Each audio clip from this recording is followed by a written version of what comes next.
los sectores más desfavorecidos de nuestra sociedad. Es autora la senadora Diego Castellanos, del Grupo Parlamentario Socialista. Para exponer la interpelación, tiene la palabra la senadora interpelante.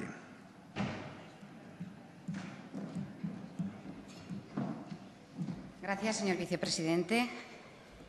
Señora ministra. Bien, comienzo mi interpelación poniendo de manifiesto que durante estos días en la que la he estado preparando, en esta Cámara y también en el Congreso de los Diputados se ha debatido mucho sobre esta cuestión, se han hecho muchas iniciativas sobre esta cuestión, pero desgraciadamente la respuesta del Partido Popular en todas ha sido votar en contra de propuestas de distintos grupos parlamentarios para actuar en contra de la pobreza, la exclusión y la desigualdad. Grave es, señora ministra, que la crisis esté provocando cada vez más desigualdad.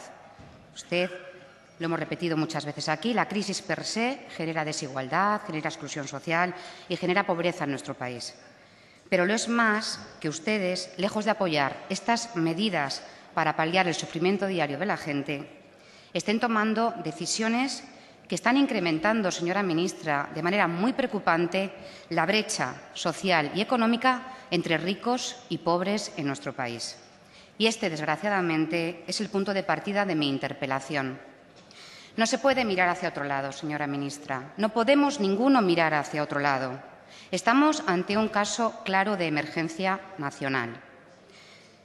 Voy a utilizar para mi interpelación el mundo de las redes. Se está convirtiendo en unos espacios muy importantes de reflexión y de debate muy importantes. La gente desde los tweets, desde Facebook, nos interpela también a los políticos, nos interpela a todos y a todas, pero también nos hacen propuestas. El otro día me encontré con un tuit de Antonio Gutiérrez Rubí, que decía: para vencer la pobreza, para atacar la pobreza, primero hay que conocerla bien. Segundo, hay que entenderla. Tercero, hay que sentirla. Y cuarto, hay que actuar. Y para eso está la política. Las palabras con las que explicamos el agravamiento de las diferencias entre ricos y pobres pueden a veces perder fuerza porque se repiten continuamente. Pero la espantosa realidad, la verdad, como decía Quevedo al referirse a la pobreza, es amarga y hay que echarla por la boca. Por eso comienzo con el primer punto para atacar la pobreza. Señora ministra, para atacarla hay que conocerla.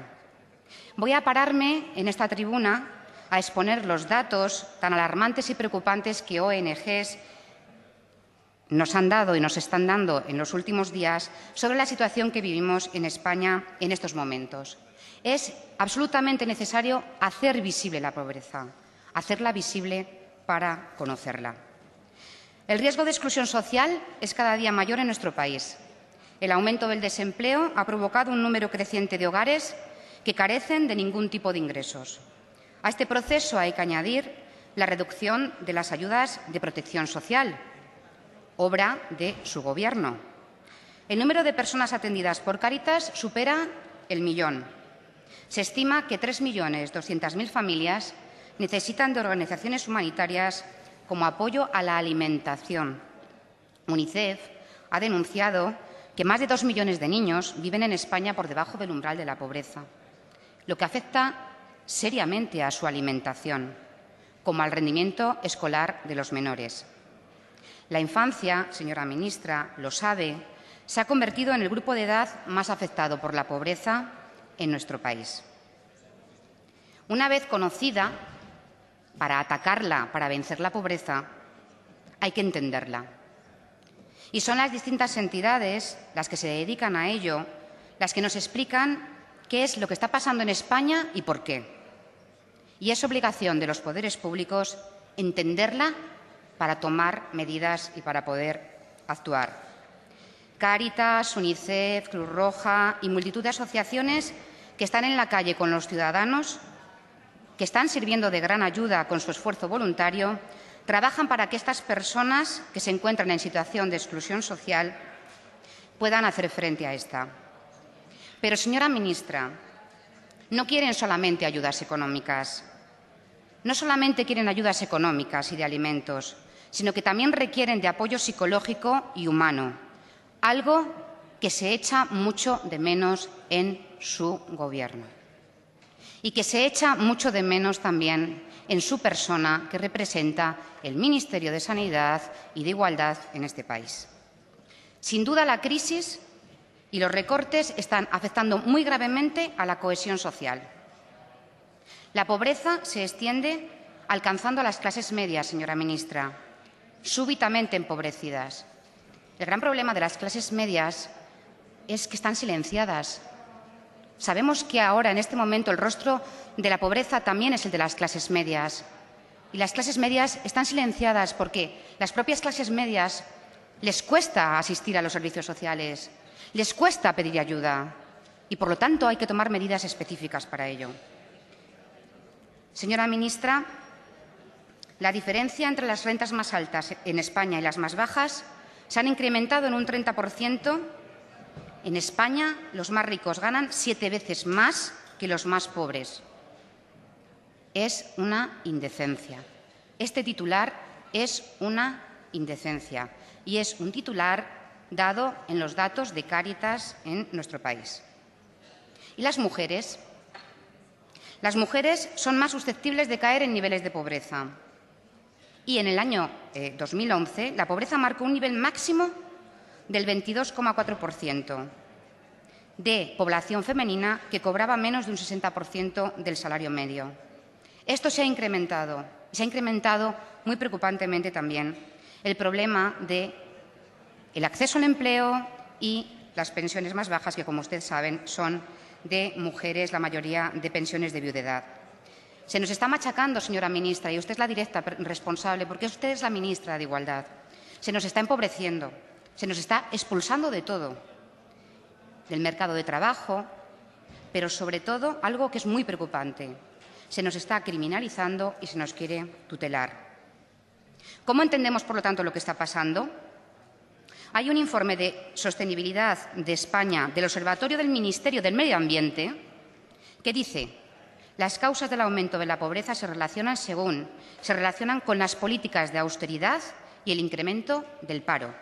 Este informe, que analiza todos los aspectos de la sostenibilidad y, como digo, es del Observatorio del Ministerio de Medio Ambiente de su Gobierno, achaca estos datos a las reformas laborales que abaratan el despido y a las medidas de austeridad que provocan un entorno macroeconómico recesivo, y propone el desarrollo de una economía basada en el conocimiento, la innovación y un mayor aprovechamiento de los recursos. Señora ministra, tomen notas. El austericidio no es el camino.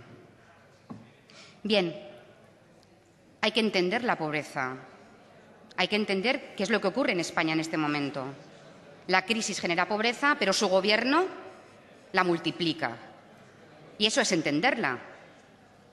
Es entender que quien gobierna está siendo muy responsable de que cada día aumente.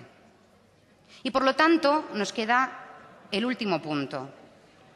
La conocemos, la entendemos, hay que sentirla, señora ministra.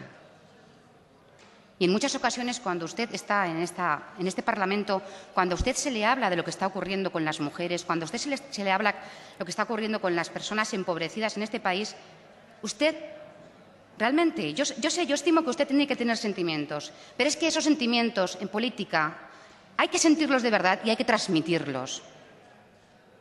Y para tomar medidas hay que sentirlas. Y, en este momento, la deshumanización de sus políticas es la que está llevando cada día a este país, a los más débiles y a los más vulnerables, a que estén peor, a que estén más excluidos y más empobrecidos. Eso nos tiene que hacer sonrojar a todos, señora ministra, a todos los que tenemos la obligación de dar respuestas a los ciudadanos. Pero en este momento ustedes gobiernan en prácticamente todas las instituciones de este país y sus decisiones, lejos de solucionar problemas, los están incrementando. En un solo año, los datos sobre la crisis y sus políticas están produciendo en la mayoría de la sociedad, en la que conocemos como la clase media, un retroceso que nos está volviendo a muchísimos años atrás, a un país donde no existía la clase media, a ese país en blanco y negro que no nos gusta, señora ministra, que no nos gusta. Sin duda, su cambio de modelo les está saliendo bien. Frente a ello, los socialistas creemos que en momentos de crisis es cuando hay que tomar medidas y actuar. Y voy terminando. Para vencer la pobreza, señora ministra, hay que actuar. Y para eso está usted aquí y su Gobierno, para actuar. Hay que tomar decisiones urgentes para antes de ayer. Hay que tomar decisiones estructurales que atajen las causas del problema y decisiones, como he dicho, urgentes. Hemos propuesto un pacto, un compromiso contra la pobreza y la exclusión social en España. Hemos hecho muchas iniciativas, pero su respuesta ha sido mirar hacia otro lado. Lo único que hemos recibido del Partido Popular hasta el momento, de ayuntamientos, diputaciones y también en el Parlamento, es el rechazo a cualquier iniciativa que hemos planteado frente a la pobreza. Y cuando gobiernos de la izquierda, como el Gobierno andaluz, presentan una propuesta para alimentar a los niños, que lo dice UNICEF, hay un problema de nutrición y de alimentación en los niños en España. Ustedes se mofan. Señora ministra, es indecente. Es una auténtica indecencia que cuando se toman medidas de este tipo, ustedes, representantes de su partido político, digan las cosas que dicen. La gente que sufre se siente insultada, señora ministra, y quieren que dejen a un lado tanto sectarismo. En su intervención espero y deseo escuchar que su Gobierno va a dar marcha atrás en muchas decisiones que son el motor de mayor desigualdad, mayor pobreza y más exclusión en este país. La reforma laboral, la reforma local, la contrarreforma educativa, la destrucción de la sanidad o la red de servicios sociales. O, en todo caso, propuestas concretas, pero con plazos, señora ministra, con plazos, porque son para anteayer. Termino. Hoy la interpelo para que explique qué tiene previsto su ministerio hacer ante todo esto. O, mejor dicho, qué tiene previsto hacer el señor Montoro. Y me explico. Se sonríe, pero me explico. El otro día me decía un rector de una universidad, y me lo decía con un hondo pesar. Me decía, el problema es que quien decide qué hacer con la educación en este país es el Ministerio de Hacienda. Y, desgraciadamente, señora ministra, esto es lo que está ocurriendo con todos los ministerios de su Gobierno. La política de este Gobierno es la política del ministro de Hacienda. Es la política del déficit, de priorizar el déficit por encima de las personas. Y, desgraciadamente, la pobreza, señora ministra, tiene nombre y apellidos. Y ese nombre y esos apellidos no se llaman déficit. Enlazo esto con lo que señalé anteriormente.